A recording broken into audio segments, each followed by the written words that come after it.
Dans un communiqué du 10 février 2023, le gouvernement burkinabé mettait en garde les personnes qui profèrent des menaces de mort à l'encontre du contrôleur général d'État et les membres de l'autorité supérieure de contrôle d'État et de lutte contre la corruption, l'ASE-LCE.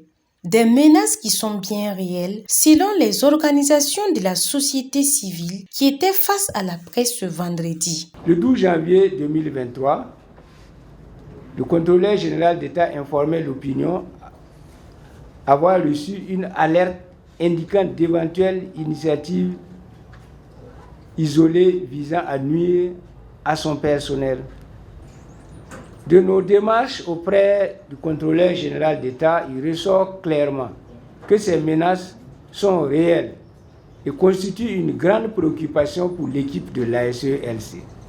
C'est la raison pour laquelle nos organisations, au-delà d'avoir apporté des soutiens multiformes à l'ASE-LC, ont décidé d'unir leurs voix en tant que structure œuvrant pour la bonne gouvernance, la défense des droits humains et des libertés démocratiques pour soutenir les actions d'assainissement de la gestion du denier public menées actuellement par cette institution. Et pour toutes ces raisons, ces OSC condamnent avec la dernière énergie ces agissements. Un lien strict est établi entre la corruption et le terrorisme. En conséquence, il est évident que la crise actuelle ne peut pas être jugulée sans une lutte résolue contre la corruption et la malgouvernance.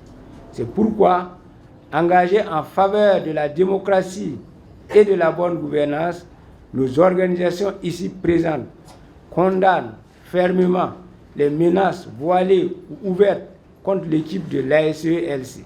Au nombre de 11, dont le Centre national de presse Norbert Zongo, le MBDHP, l'association SEMFilm, ces organisations trouvent que les actions de l'ASE-LCE participent à l'assainissement de la gouvernance du Burkina, surtout dans ce contexte de raréfaction des ressources financières où l'État fait face à de multiples défis. Elles appellent par conséquent la population à une solidarité avec l'ASE-LCE pour une lutte acharnée pour toute forme de corruption au Burkina Faso.